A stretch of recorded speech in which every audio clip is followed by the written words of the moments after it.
कस्बा पुरकाजी में रालोद नेता बशारत खान के नेतृत्व में हर बार की तरह इस बार भी एक तिरंगा यात्रा निकाली गई है, जिसमें मुख्य अतिथि कैबिनेट मंत्री अनिल कुमार शामिल रहे। ये तिरंगा यात्रा हजारों लोगों के साथ दर्जनों डीजे सहित बशारत खान के आवाज से शुरू होकर बड़े दरबार से गुजरती हुई घास मंडी व खादर तिराहे से होती हुई बशारत खान के बंगले पर पहुंची, जहां कैबिनेट मंत्री अनिल कुमार व बशारत खान सहित पुरकाजी की जनता के साथ मिलकर ध्वजारोहण किया।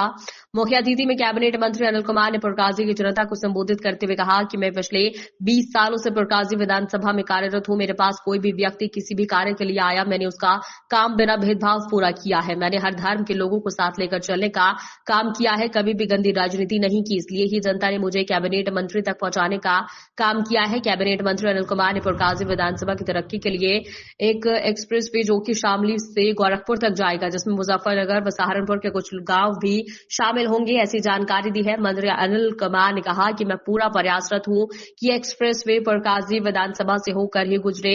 अंत में रालोद नेता बशारत खान ने पुरकाजी की जनता का आभार व्यक्त किया और उन्हें विश्वास दिलाया कि मैं आपके साथ हमेशा ऐसे ही खड़ा।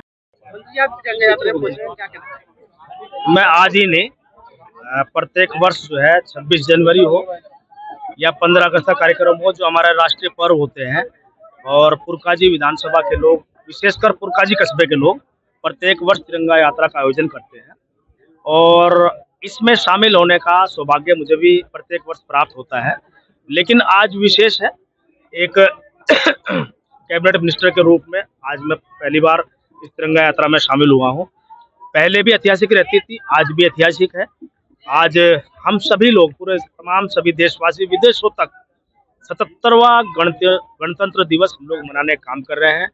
मैं आपके माध्यम से समस्त अपनी विधानसभा के लोगों को, जनपद वासियों को, प्रदेशवासियों को, देशवासियों को अपनी ओर से, परिवार की ओर से, मेरे राष्ट्रीय लोकदल परिवार की ओर से, पूरे एनडीए परिवार की ओर से सभी को हार्दिक शुभकामनाएं देता हूं, क्योंकि आज हमारे देश का संविधान लागू हुआ था, जिस संविधान के आधार पर देश की सरकारें, शासन, प्रशासन काम करता है जनता के हित में।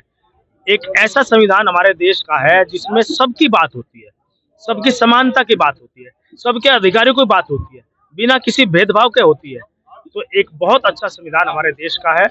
निश्चित रूप से 70 सालों से ज्यादा हमारे देश को आजाद हुए हो गए हैं और आज हम लोग को ये भी संकल्प लेना चाहिए कि जिन महापुरुषों के कारण, जिन क्रांतिकारियों के बलिदान के बाद हमारे देश को आजादी प्राप्त हुई, आज हमें उनको नमन करने का भी अवसर है।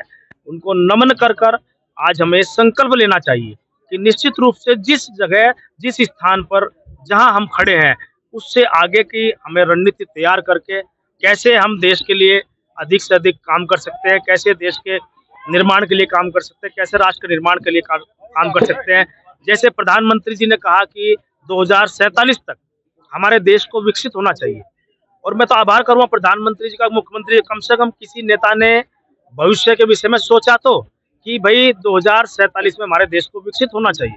नहीं तो जितनी भी सरकारें इससे पूर्व रही, वो सिर्फ अपने 5 साल के विषय में सोचती है, अगले 5 साल के 10 साल का कोई संकल्प आज तक देश के सामने नहीं रखा। तो प्रधानमंत्री जी ने कहा विकसित होना चाहिए, तो हम सब लोगों की जिम्मेदारी है, व्यक्तिगत रूप से, सामाजिक रूप से सबकी जिम्मेदारी है, हम लोग जिम्मेदारी को निभाएं और देश के निर्माण में, राष्ट्र के निर्माण में कैसे हमारा देश समृद्ध हो, कैसे हमारा देश विकसित श्रेणी में आए, उसके लिए हम सब लोगों को काम करने के लिए आज संकल्प लेने की आवश्यकता है। मंत्री जी, ये 4 लाइन की जो घोषणा हुई है, आपने सौगात दी है, ये कब तक?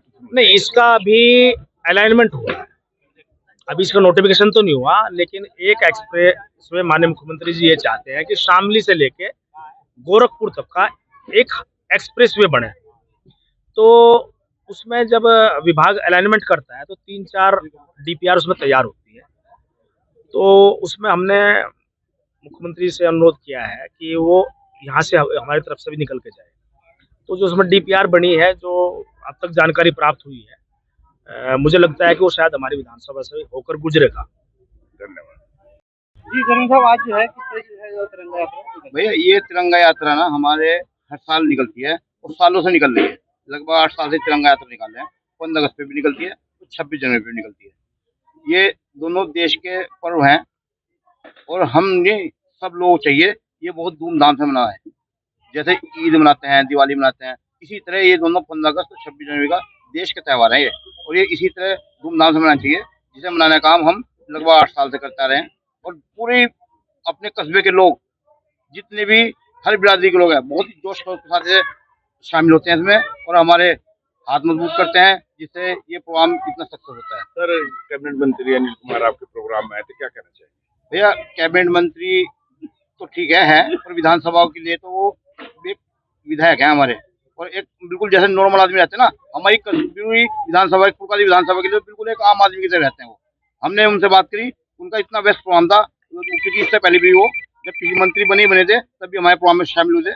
पिछली बार 15 अगस्त पे नहीं आ पाए थे क्योंकि उनका मंत्री प्रभारी है वो मुरादाबाद के, तो लंबा रूट था, पर इस बार मुजफ्फर है, और उन्होंने कहा भाई मैं पक्का अपनी विधानसभा के लिए तो मैं टाइम निकाल लूंगा, चाहे जितना भी निकाल लूं, और वो इसी आपको भली बात आप जानते हो शामिल हुए। क्या संदेश देना चाहोगे? संदेश तो बस कुछ नहीं देना, यही देना है कि ये हिंदुस्तान है, सभी बिरादरी से सभी तरह के फूल, एक गुलदस्ता है, गुलदस्ता ये तो हर बिरादरी का फूल है, और मैं चाहता हूँ सभी मिलजुल के रहें, आपस में प्यार बढ़े। ये जो आदमी, कुछ लोग हैं जो सामाजिक तत्व होते हैं ना, जो उंगली मारना काम करते हैं, इनसे बच के रहें। देश में तरक्की होगी जब सब लोग मिलकर रहेंगे, और देश आगे बढ़ेगा।